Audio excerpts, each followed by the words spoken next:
All right, we'll start with USC. I know you all want to talk about the NCAA release that's just come out. We'll get to that. Let's get through USC first, and then we'll get to your questions about the NCAA release that came out. Okay. So let's start off. Obviously, playing one of the hottest teams in the country in USC, rivalry game for us. We're excited about getting back out on the field. Obviously a disappointing loss, but one that obviously our kids played hard, didn't play well enough for 4 quarters, but saw some really good things from our football team. That was a good team too. Virginia Tech's a good football team. They played well, made plays down the stretch. We did not make some plays that we needed to, but I was proud of the way our kids came out and played. We've got some guys that are learning how to handle the pressure of big-time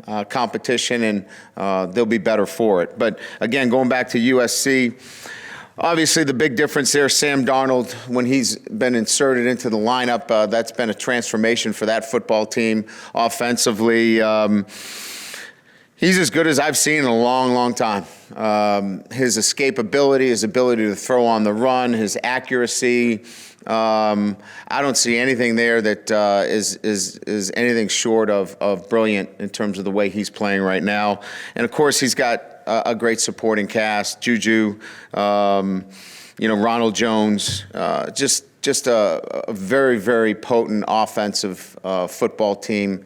And it starts with the quarterback. Defensively, having Clancy Pendergast back as the defensive coordinator, they're familiar with the scheme. They know the scheme. They're not too far from, what he's done there over years past. And, just a really aggressive front. They like to keep the box loaded. And again, they've got a good back end, experienced defensive backfield. Special teams game with Adoree Jackson, obviously, is one that you have to be aware of as well. So all 3 phases, really, really good football team that we're facing on the road. So, again, another challenge that I know our guys will be up for. So let's talk about the USC game, and then, again, we can transition from there. I guess I'll start. Let's start with Torrey Hunter and Daniel Cage. Is there anything new with those guys? I won't know until today. Cage is getting better, but again, I think based upon what I had talked about in our media recap on Sunday, I don't expect him to play, but his symptoms have now have gone away in the sense that he's passed his cognitive testing. Now it's just simply more of the subjective, how do you feel, and getting back to the point of confidence to go out there and begin to play. Torrey, we'll get him out on the practice field today. I mean, with Daniel, with all the time he's missed with conditioning, is there any real reason to play him Saturday? Only if he feels like he wants to play. We would get him some work this week and in a limited role. But no, I think he would have to show his want and desire to want to get out there, and then we'd have to get him enough work to feel like he could contribute. In terms of Deshaun, you said he was cleared Saturday night and Sunday. How's he feeling since then? He was great in meetings on Sunday. We were in meetings on Monday as well. Haven't seen any issues with him at all. Normal Deshaun Kaiser. I'm curious what your relationship's been like with him this year. Obviously you had to start the year. You made the decision for it to be 2 quarterbacks, and then he got benched in the one. And I know that you're pushing him and so forth. I'm just curious how he reacts to all that stuff. I think he's taken coaching well. I think he's, obviously the day-to-day with Mike. They spend a lot of time together. I'm more of, the bigger picture stuff with him in terms of, what I want from a leader and what I need from him from, just his presence on our football team. And I think he's taken well to it. I think there's been a transformation in his leadership skills and just the way he's played. I think he's identifying, how to win and what it takes to win, and some of the more big picture items that I've wanted him to really focus in on. And I'm really proud of the way he's kind of taken hold of just understanding that it's more than just distributing the football. You've got to understand what it takes to win, and I think he's done a great job there.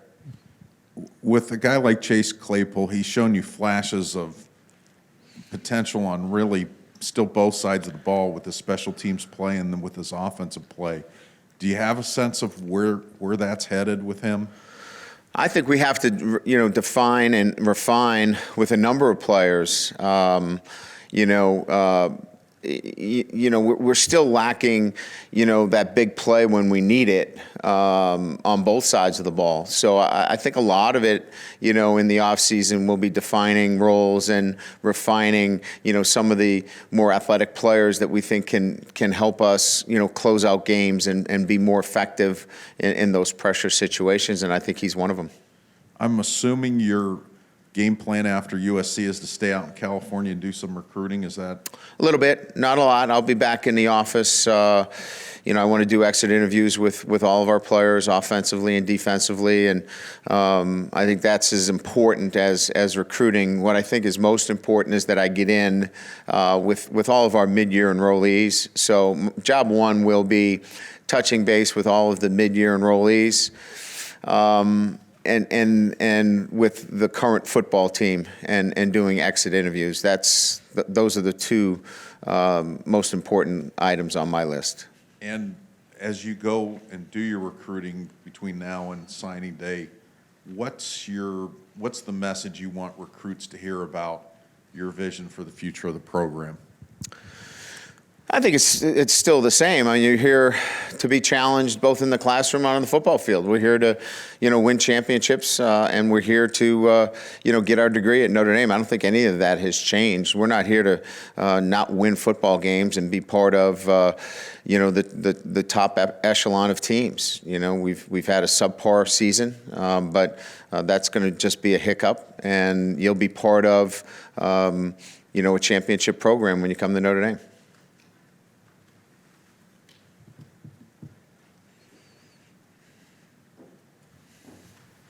Anybody else?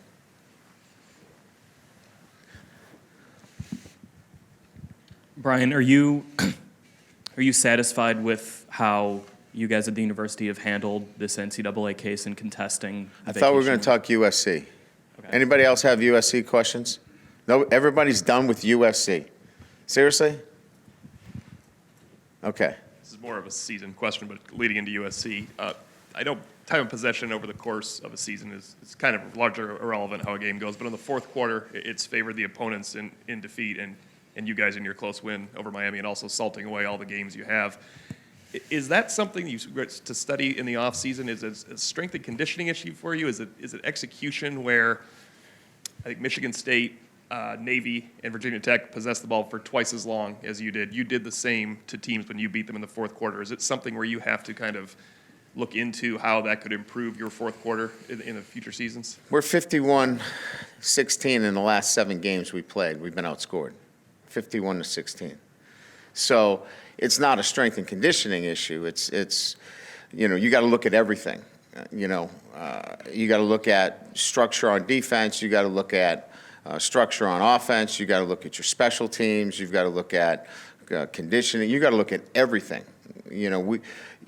Fourth quarter, we've scored 46 points in the fourth quarter this year. At this time last year, we've scored 106. So we're down 60 points, in the fourth quarter. So, yeah, all of those things have to be evaluated across the board. And, I don't think there's any stone that you leave unturned when, those numbers, when you go to the fourth quarter and not have the success in the fourth quarter. Also is experience and not being experienced and not handling, the mental end of things, and so there are a number of different factors that are involved in there. But clearly, in answering your question, all of those have to be evaluated. You actually, and I'm only talking about the close games in this, you actually outgained. I'm talking about all games. Yeah. In this particular follow-up, the close games, you've actually had more yards per play in the fourth quarter than your opponents, but the rushing has been an issue. It's at 2.7 yards per rush in the fourth quarter. Obviously, you're much higher throughout the course of the game. Is it just a young offensive line? Is it lack of production in the passing game that affects the rushing game? Is it, once again, just everything involved? I think I have to look at all of those things, to give you the kind of, answer that you're looking for. To say that defenses don't begin to pressure you more in the fourth quarter, I think we're all of agreement that begins to happen. But that doesn't mean you still can't control the clock. I mean, we've run out the clock a couple of times, but again, I think those are all areas that we'll have to do some deep diving on and finding out what those answers are. Yeah. Just tell me when you guys, are we done with USC? Everybody's done? Is that a yes? Everybody's done? You guys are kidding me. That's all you want to talk about. All right, let's go. All right, hand the microphone. Let's go. Actually, NCAA. I actually did have a question there. On No, Chase I'm not Claypool. answering any USC questions now. Okay. I'm done. It's just NCAA. Go ahead. Okay, then on the NCAA, are you satisfied with the way that the communication has been between you and Jack about this and with the contesting the vacating of the wins? Oh, absolutely. Yeah. No, Jack has been great. University's been great. I've been in the loop on this the whole way. So internally, I just think that everybody's been rowing in the right direction, from Father Jenkins, Marianne Core, Jill Bodensteiner, everybody. I couldn't say enough good things about how this has come together. Do you feel like some of the language in here is that, the penalty is excessive for, vacating the wins? Do you feel that the penalty has already been served? It's never happened before. Right. In the history of the NCAA, a penalty has never been issued in this fashion before. I think that qualifies for being, first of all, it was discretionary. This is a discretionary action by the committee. That's number one. Number two, it was student-on-student cheating. There was nobody implicated. The NCAA agreed across the board with that finding, and it was clearly excessive. So, as you know, we're going to appeal this, and one of the options or clear reasons for appeal is that the penalty is excessive in its discretion, and so, we believe we have, obviously grounds there. Do you know how many wins they have recommended you vacate? Yeah, for every win in Okay, it's the whole 13, season. excuse me, every win in 12 and every win in 13. Okay, gotcha. Yeah. Cool. Thank you. Yep. Just so you guys know, you should have the university statement in your inbox here in the next minute as soon as I hit send. Beautiful. You guys gonna wait? Maybe the timing isn't that great. Maybe I'll take a little bit of that back. We could be a little bit better with the timing on the release. Okay, Brian, as far as this, you said that you felt like this was excessive, but in terms of some kind of penalty, did you expect that, this has been hanging out there for a long time. Did you expect that there was going to be some kind of penalty that Notre Dame would have to serve? It had always been discussed, Eric. Clearly, when you hear about vacating wins, you think of lack of institutional control. You hear of clearly abuse within the university relative to extra benefits, things of that nature. And when these don't even come close to that, although you hear those things, you just never think it would happen. But, I was always hopeful that we wouldn't be, at this day. But here's what I can tell you. We did the right thing. I'm proud of support staff, our academic support staff. I'm proud of the people that represented us here at Notre Dame during this time. And if doing the right thing means that you got to put an asterisk next to these games, that's fine with me. We still beat Oklahoma. We still beat Wake Forest. We still beat all those teams. So you can put an asterisk next to it. If that makes you feel better, then that's fine with me. From a standpoint of Brian Kelly, what culpability do you feel like the head coach had in that whole scenario? Zero. None. Absolutely none. And how about in terms of making sure that it doesn't happen again? I know that you've talked to, you and Jack have talked about, I think there's even a panel of some sort with the university where you're kind of addressing, we had that conversation a couple of Junes ago where you said all our kids are at risk and we need to address these things. Where does that stand now? Yeah, I think our interaction with our players relative to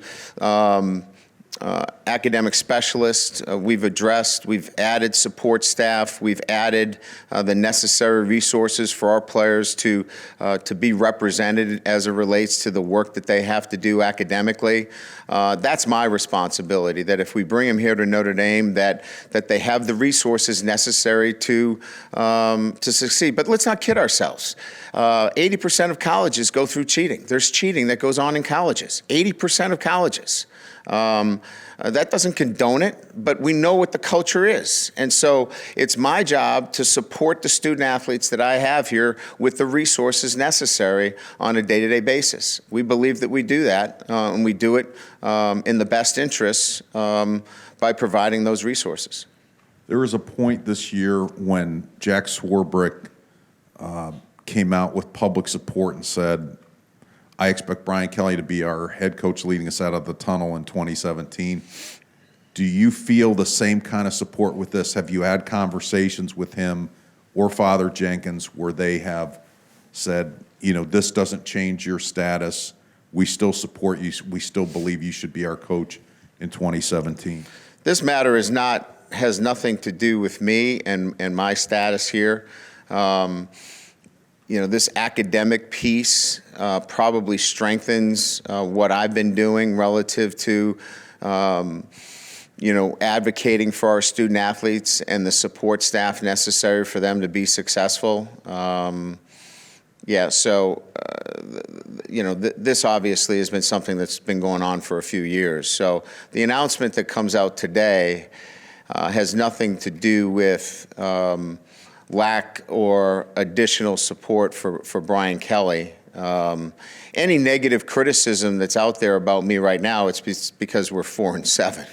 It has nothing to do with the public announcement that came out here today. Oh, I'm sure there's plenty. Nobody wanted to talk about USC. Has everybody received the University of Father John statement? In your inbox.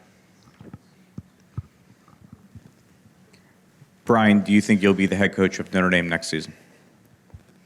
I have no reason to believe that I'm not. No one's, like I said, I think you guys are confusing this statement with the win-loss record. And a win-loss record is always under scrutiny at Notre Dame, and it should be. And that's part of it. But this matter here has been a longstanding matter that the university has handled in a positive way relative to how we handled it internally. Everybody has felt that every support staff member has represented Notre Dame in a positive way. So today's statement should be a validation that my collateral responsibilities at Notre Dame as the head coach are outstanding. However, he's got to win more football games. And so that hasn't changed. We're still 4-7. So if you want me to answer you the question on 4-7, I think every football coach that's 4-7 has got to win more football games. I guess the reason I asked that question point blank is because there'll be now a perception, grouping the two together from the public, that's going to be calling for your name. Yeah, and I can't, look, all I can say is just read the statement. And if you want to take time to read the statement, then, you know, perception will rule the world, and I can't worry about that. Thank you. Yep.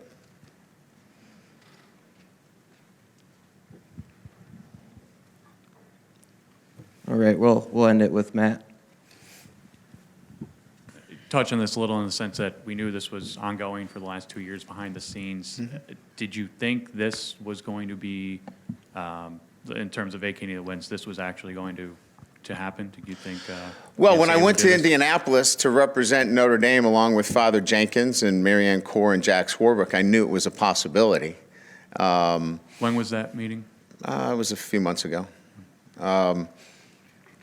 But, you know, again, as I said to Eric, when you hear that this is based upon language and legislation that has since been changed, and if it was just a year or two ago, this would not even be a violation, it makes you wonder why this is even where it is today. So I knew it was a possibility.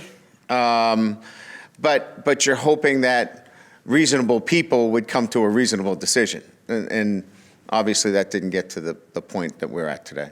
I know there's no real consistency with case to case, but was the timing, did you expect to come around now, or did this kind of come out of thin air? No, I think there's a timeline to everything relative to the infractions committee. I don't know, I'm not privy to exactly what that is, but there was a timeline, yeah. And forgive me, I haven't been able to read the whole release in front of me right now, but what would the appeals process, at least from your end, consist of? What do you need to do moving forward? Well, there is an appeals committee. It's not the appeals committee, the infractions committee. It goes to another committee, and I believe that's another step in another process that we're ready to undertake immediately. And, you know, I think that's another, 6 to 8 weeks. Thanks. Brian, Yeah. what exactly falls under the category of the one-year probation? I'm not sure that that's all spelled out. I haven't seen it. I am not exactly sure, Tim, as to what the one-year probation means, and I would assume that any,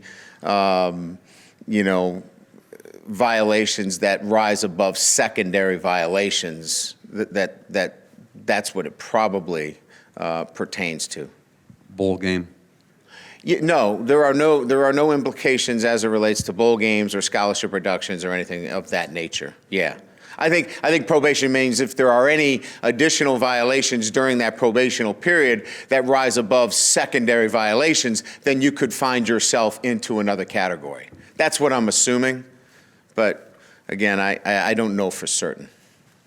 All right, thank you, guys. Good?